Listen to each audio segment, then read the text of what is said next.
Saudara yang Anda saksikan ini adalah situasi terkini di gedung KPU RI. Tadi beberapa waktu yang lalu sudah nampak hadir sejumlah petinggi partai politik dan juga ketua KPU beserta jajaran komisioner KPU juga sudah nampak hadir di gedung KPU karena memang nanti pelaksanaan debat perdana Capres-Cawapres 2024 akan digelar pukul 19 waktu Indonesia Barat. Di sebelah kanan layar Anda ini adalah pergerakan dari tim yang mengikuti Cawapres Mahfud MD, Cawapres nomor urut 3 yang sedang menuju ke KPU RI. Sementara visual di sebelah kiri layar Anda itu adalah visual terkini langsung dari depan gedung KPU RI. Kita menantikan kedatangan dari para Capres-Cawapres dan saat ini adalah visual terkini dari posko pemenangan Amin, paslon nomor urut 1. Nampak masih bersiap-siap dan kita nantikan Capres-Cawapres paslon nomor urut 1, 2, dan 3 untuk mendatangi gedung KPU RI.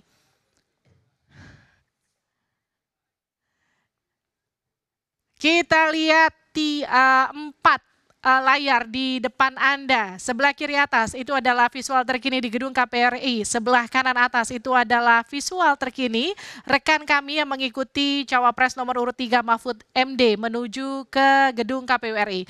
Sebelah kiri layar Anda di bagian bawah itu adalah visual terkini dari posko pemenangan Amin. Dan sebelah kanan bawah layar Anda itu adalah Rumah Kertanegara di mana Prabowo Subianto dikabarkan akan berangkat dari Rumah Kertanegara menuju ke gedung KPU RI. Kita nantikan kedatangan Capres-Cawapres yang akan hadir di gedung KPU RI pada malam hari ini untuk mengikuti jalannya debat perdana pada malam hari ini. Tapi sebelum kita mulai ke semua narasumber saya pada malam hari ini, saya akan kembali mengetes semangat dari para audiens yang ada di dalam studio Kompas TV. Mana pendukung paslon nomor urut 1? Amin. Pendukung paslon nomor urut 2. Pendukung paslon nomor urut 3. Oke. Kita akan melihat situasi terkini kembali. Ini adalah Cawapres nomor urut 3 menuju ke posko pemenangan TPN Ganjar Mahfud. Tadi dikabarkan di gedung High End, posko pemenangannya, dan kita lihat itu adalah Ketua Umum Partai Perindo, Haritanu Sudibyo, yang menyambut kedatangan Cawapres nomor urut 3, Mahfud MD. Dan ini adalah situasi terkini, artinya Cawapres nomor urut 3 Mahfud MD itu akan berangkat ke gedung KPU RI dari posko pemenangannya di gedung High End di kawasan Menteng, Jakarta Pusat. Sementara kita lihat visual terkini lainnya sebelum kita kembali ke para narasumber kita. Sepertinya ada yang datang di gedung KPU RI, kita akan mengintip sedikit ke sana siapa yang datang di sana. Sambil kita pastikan, bisa kita minta tepuk tangan dulu untuk semua narasumber kita pada malam hari ini. Oke, saya akan kembali ke Mbak Sadia dulu. Jadi cara berkomunikasi seperti apa yang masuk buat anak muda? Karena kalau kita tahu dari daftar pemilih tetapnya, persentase anak muda itu di atas 50%. Artinya mengantongi suara anak muda hampir pasti mengantongi pemenangan di Pilpres ini. Seperti itu. Ya.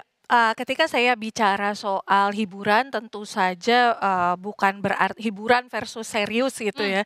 Tentu saja bukan berarti menghilangkan faktor media sosial sama sekali. Kita mengetahui bahwa milenial dan Generation Z memang beraktivitas gitu ya, berdiskusi dan sebagainya di media sosial. Yang membuat saya ingat satu konten edukasi tentang lingkungan hidup dan krisis iklim oleh kawan-kawan Papua pada saat itu, viral sekali videonya kalau kawan-kawan ingat, healing hilang gitu kan, healing hilang. Kalau hutan hilang gimana mau healing gitu kan. Itu pesan yang sangat singkat, edukatif, bisa viral luar biasa di media sosial, tidak banyak gimmick. dan sangat Baik.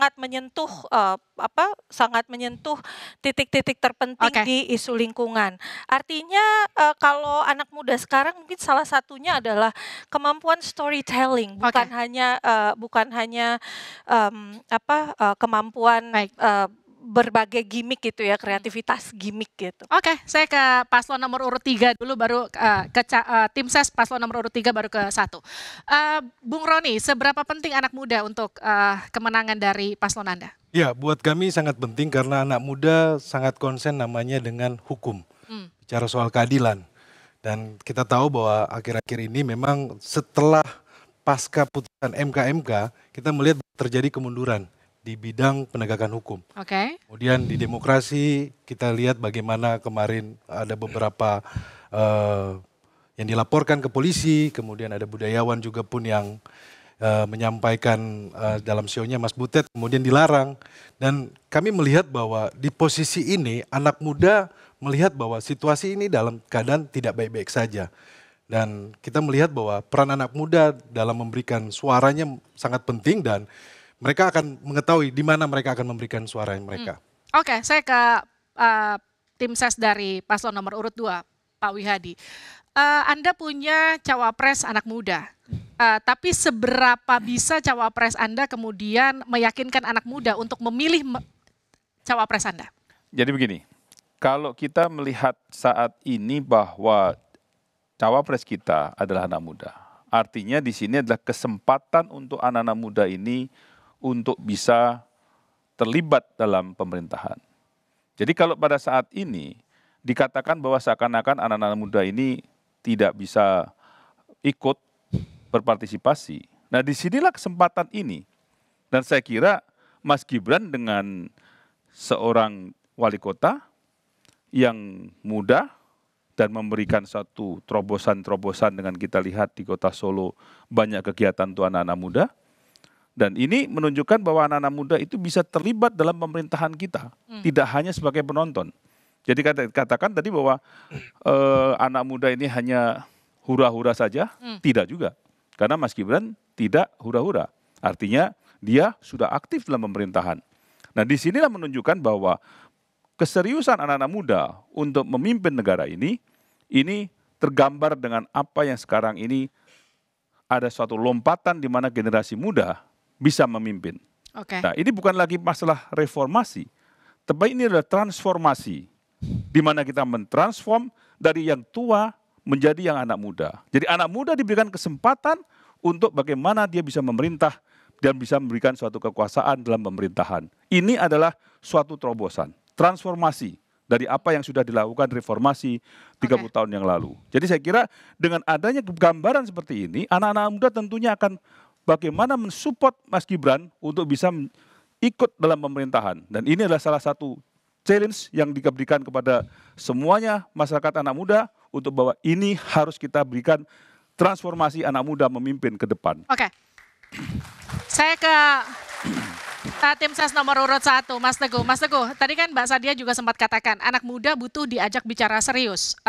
Cara seperti apa yang akan dilakukan pasangan Anies Muhaimin untuk merayu anak muda untuk memilih pasangan Anies Muhaimin? Terima kasih Kak Livi. Satu hal yang calon presiden kami Anies Baswedan yakini bahwa masa depan adalah milik anak muda. Bukan milik kami-kami yang sudah lewat usia mudanya. Oke. Jadi menjadi penting untuk anak muda ikut aktif berperan dalam kontestasi demokrasi, yaitu aktif dalam pilpres maupun pileg nanti. Tapi harus diingat, pilpres hanyalah sebuah mekanisme demokrasi. Esensi demokrasi itu yang utama yang selalu diingatkan oleh Mas Anies. Apa sebenarnya esensi demokrasi? Yaitu adalah peduli mengurus kepentingan mayoritas masyarakat kita. Masyarakat yang terbanyak yang menyuarakan suaranya.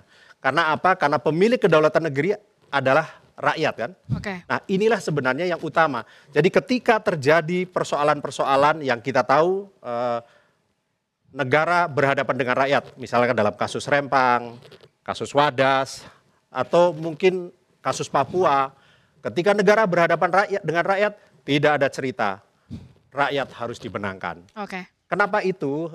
Kita ingin mengembalikan kepada esensi kesejatian keberadaan rakyat.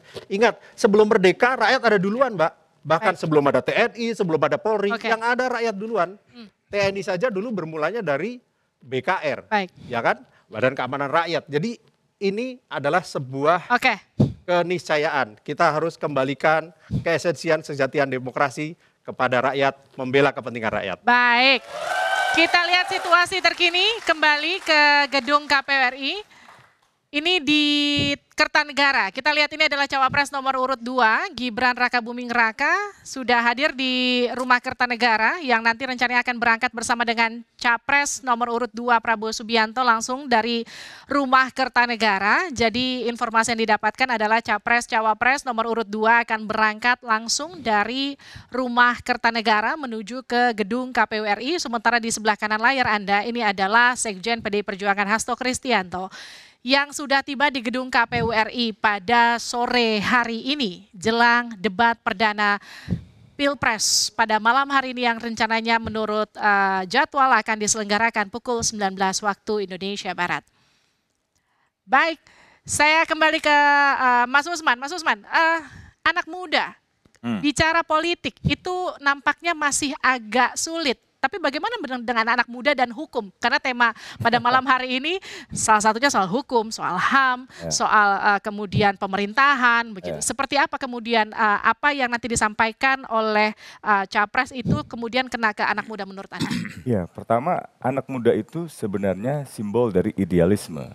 Orang mementingkan generasi muda karena dalam sejarah generasi muda lah yang selalu membawa idealisme. Bahkan salah seorang pelopor kemerdekaan Indonesia, Tan Malaka, pernah mengatakan idealisme adalah kemewahan terakhir yang dimiliki oleh pemuda. Dengan kata lain, tanpa idealisme sebenarnya pemuda nggak punya apa-apa. Jadi kalau misalnya seorang pemuda ingin berpolitik, dia harus berpolitik yang tanpa korupsi. Dia harus berpolitik dengan menghormati hak asasi manusia. Dia harus berpolitik tanpa nepotisme. Dia harus berpolitik tanpa berkolusi. Kalau itu dilanggar, itu bukan muda namanya. Itu tidak idealisme. Tapi gini ya, jadi pertanyaan, dari 2019 ke 2022 ada 5 menteri dan wakil menterinya Pak Jokowi yang kena kasus korupsi. Bahkan Ketua KPK juga kena kasus korupsi. Bagaimana meyakinkan anak muda bahwa kepemimpinan nanti di pemerintahan mendatang bisa anti korupsi? Nanti dijawabnya usai jeda, tetap bersama kami di Kompas TV.